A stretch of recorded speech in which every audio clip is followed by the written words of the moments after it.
Yo tengo un amigo muy respetable, él sabe bastante de negocios y de hecho me ha contratado varias veces para que le haga cálculos sanitarios y estructurales de los edificios que él construye. Una vez me contrató para que yo le haga un cálculo sanitario. Le hice el cálculo sanitario respectivo de un edificio de 7 plantas que tenía una montante de bajada que alimentaba los departamentos, si no me equivoco, de 2 pulgadas de diámetro. Cuando él empezó a construir y yo fui a supervisar los diámetros de tubería y las conexiones que él estaba realizando, le había bajado el diámetro de la tubería de la montante de 2 pulgadas, no recuerdo cuánto, probablemente 1,5, no creo que a 1 pulgada, 1,5 probablemente. Y yo le dije que no debería hacer eso porque al bajar el diámetro de los tubos que yo había calculado, iba a perder presión en los artefactos, en la salida de los artefactos, presión de agua. Y él me dijo que no, que en realidad estaba disminuyendo el diámetro de la tubería para tener más presión.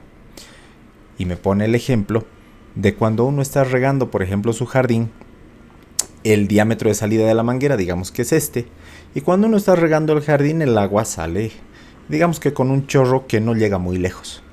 Mientras que si uno pone el dedo en la manguera, entonces esa agua sale con más presión. Y lo hace porque uno le restringe la sección de salida de la manguera, ¿no? Y me daba ese argumento. Pero ahí hay un aspecto en el que él estaba equivocado. En realidad lo que aumenta no es la presión cuando uno le pone el dedo a la manguera, sino la velocidad. De hecho, cuando nosotros restringimos el diámetro o cuando disminuimos el diámetro de una tubería por la cual tiene que pasar agua, a esta agua le cuesta mucho más pasar por una tubería delgada que por una tubería gruesa. Aumentan las velocidades de esa tubería, es cierto, pero en el extremo de salida disminuye la presión de salida. Y eso es lo que no me entendía él. Cuando nosotros hacemos un cálculo de los diámetros de tubería de agua, tenemos que hacer dos verificaciones. Y aquí yo ya entro a la explicación del diseño del ramal de tuberías que ustedes están viendo al lado mío. Cuando nosotros hacemos un diseño de tubería tenemos que hacer dos verificaciones. La primera verificación justamente a las velocidades que pasan por la tubería y la segunda verificación es la verificación de las presiones. Yo hice un video muy largo, de hecho para los parámetros de YouTube, es de 1 hora y 20 minutos donde explico a mucho detalle cuál es la manera en la cual nosotros tenemos que dimensionar estas tuberías. Y lo hago con el ejemplo de esta imagen que ustedes están viendo, con distancias de tuberías, con la cantidad de accesorios, codos, T's, llaves de paso, etcétera, cómo estos accesorios le quitan presión justamente al agua en la salida del artefacto y demás. Los que quieran ver el video completo, lo tengo en la zona de miembros de este canal con un precio de suscripción sumamente bajo. Pero lo que quiero mostrarles acá son algunas conclusiones respecto al diseño de agua potable que hice en ese video. Como les decía, cuando uno hace el dimensionamiento de una tubería, tiene que verificar por un lado las velocidades. Dependiendo del diámetro de tubería que se utilice, esas velocidades no tienen que pasar estos valores de acá. 0.2 litros por segundo, 0.6, 1.2, dependiendo del diámetro que nosotros utilizamos de tubería. ¿Por qué se hace esto? Porque cuando el agua pasa a velocidades más grandes que las que están denominadas en esta tabla, empiezan a suceder dos cosas. Por un lado, se generan turbulencias dentro de la tubería y por otro lado, se genera mucho ruido que digamos que quita confort a la gente que utiliza estas tuberías, ¿no? O sea, en la vivienda se empiezan a escuchar ruidos producto justamente del paso muy rápido del agua por estas tuberías. Y por otro lado hay que controlar también las velocidades mínimas. No se pueden poner diámetros tremendamente gruesos en una instalación de agua porque eso hace que el agua pase ya también muy lento. Y cuando el agua escurre muy lento, los sedimentos, partículas que pueden existir dentro del agua, como partículas de arena o incluso partículas mucho más pequeñas, se van sedimentando en la base de la tubería y esto hace que la tubería vaya perdiendo sección. Entonces hay que hacer esas verificaciones. ¿Cómo se hacen esas verificaciones? Se las hace a partir de los caudales que se van acumulando en nuestras tuberías. O sea, si yo tengo, digamos, 0.1 de caudal acá en la ducha, digamos que tengo un caudal de 0.1, vamos a utilizar otro colorcito, un amarillo.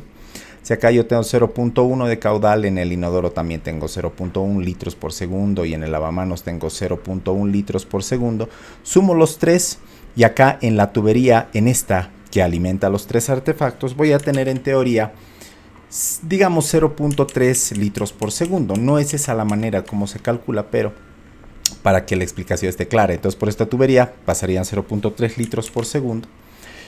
Y luego nos vamos a la tabla que les había mostrado para ver si con diámetro de media pulgada podemos abastecer a esos artefactos sin pasar la velocidad máxima. Y claramente no. Entonces tenemos que pasar al siguiente diámetro. Esa es la manera más o menos como se hace el cálculo de los diámetros de tubería, ¿no?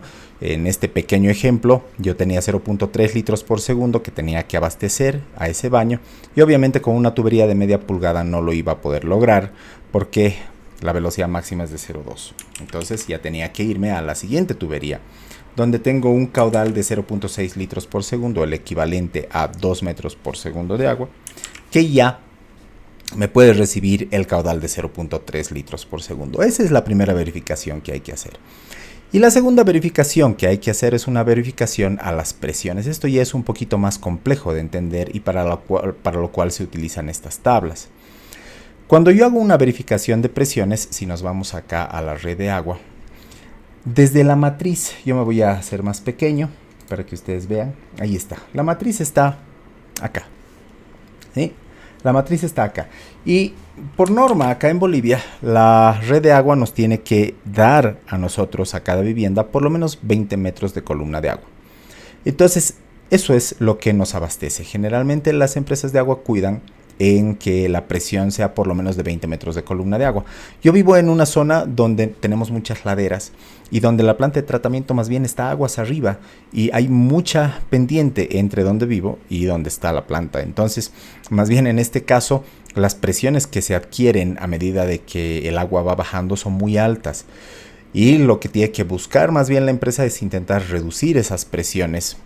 Y la presión que nos tiene que dar la empresa más bien no tiene que superar los 40 metros de columna de agua. Porque si no nos puede reventar chicotillos, nos puede reventar incluso tuberías. Entonces, el agua que nos provee la empresa, que viene desde acá, tiene que, como les digo, tener 20 metros de columna de agua mínimo. Y el agua, a medida que va recorriendo por la tubería, va perdiendo presión. ¿Por qué? Por la fricción que hay en las tuberías, básicamente por la fricción en las tuberías que luego por termodinámica se van convirtiendo en calor, e incluso el sonido que genera también se convierte en pérdidas. Cosa de que si nosotros entramos con 20 metros de columna de agua, dependiendo el diámetro de la cantidad de codos que tenga esta tubería y demás, va a llegar menos presión al artefacto más desfavorable. En el cálculo sanitario que yo hice, en el cálculo de agua, que yo hice en el video que les menciono, que está en la zona de miembros, si nosotros utilizábamos acá tubería de 3/4 que está marcada con una X acá, yo llegaba a la salida de la ducha con una presión de 1.5 metros de columna de agua. Y esto para propósitos de diseño no es aceptable porque la menor presión con la que tengo que salir desde la ducha son 2 metros de columna de agua. Entonces yo no podía dejarlo el diseño así.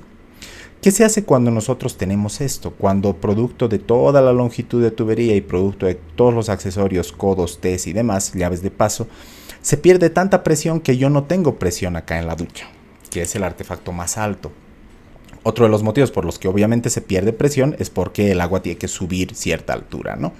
Entonces, cuando yo tengo este caso, lo que yo puedo hacer es aumentar el diámetro de las tuberías. Acá, en vez de utilizar tubería de 3/4, yo le cambié la tubería a 1 pulgada, a pesar de que por la primera verificación de velocidades yo no necesitaba 1 pulgada, necesitaba solo 3/4.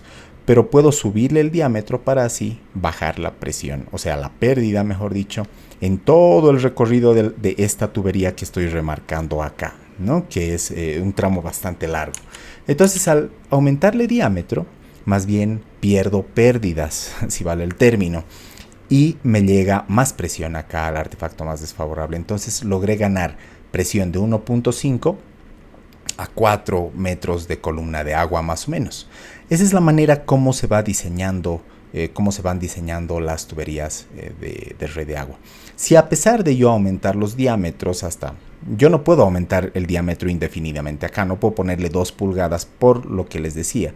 Si yo le aumento mucho el diámetro, bajan las velocidades acá y eso hace que se generen sedimentos. Entonces, si yo no puedo alcanzar la presión mínima, que son 2 metros de columna de agua acá en la salida del artefacto, lo que tengo que hacer inevitablemente es empezar a poner bombas, ¿no? En caso de que suceda eso.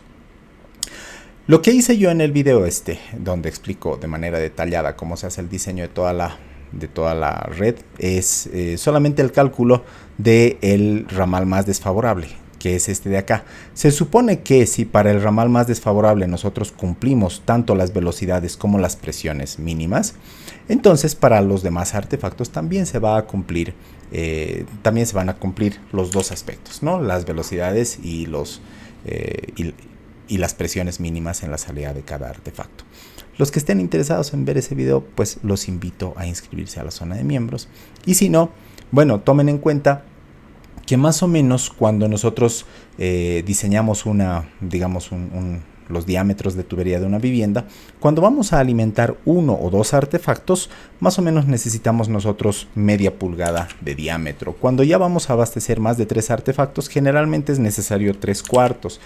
Y cuando vamos a abastecer, digamos, más de 10 artefactos, más o menos, entonces le subimos a 1 pulgada el diámetro. Eso es como un parámetro muy a ojo para que ustedes se vayan dando cuenta qué diámetro le tienen que poner a sus tuberías. Entonces yo muy a ojo, por ejemplo, acá en el ramal de bajada o sea, en el ramal que abastece a cada uno de estos artefactos, yo le puedo poner media pulgada. Aquí también le puedo poner media pulgada, incluso para 2 artefactos yo le puedo poner media pulgada. A partir de estos 3 artefactos, no es esta la manera como se diseña, pero un diseño a ojo puede pasar por ese concepto, ¿no? Entonces aquí yo le pongo 3/4, aquí también 3/4. Este artefacto de lavaplatos puede abastecerse con media pulgada y luego nosotros seguimos más o menos bajo ese mismo ejercicio y fíjense, esta tubería de bajada ya nos abastece prácticamente la totalidad de todos los artefactos. Acá nosotros tenemos una conexión a lavarropas eléctrico que tiene esta sigla. Entonces esto cuenta como un artefacto de mucha demanda además, ¿no? Entonces aquí probablemente necesitemos incluso llegar con 3/4 porque un lavarropas eléctrico demanda prácticamente lo mismo que 3 artefactos juntos. Luego acá al lavarropa podemos poner media pulgada. Como esto tiene 3/4, esto tiene 3/4, entonces este ramal de subida también tiene que tener 3/4. Y esa es más o menos la forma en la que luego se diseñan las tuberías del resto de la casa una vez que nosotros hemos verificado el ramal principal. Como les digo, para un análisis detallado de diámetros les invito a ver el video que hice y si no, bueno, más o menos tienen la perspectiva de qué diámetros deberían utilizar en función a la cantidad de artefactos conectados a su tubería. ¿Ok? Bien, eso es todo lo que quería mostrarles y bueno, si quieren que sigamos hablando de diseño de alcantarillado sanitario o de diseño de agua potable, pues como siempre en los comentarios están muy bienvenidos a escribirme. Nos vemos en un siguiente video. Como siempre, adiós.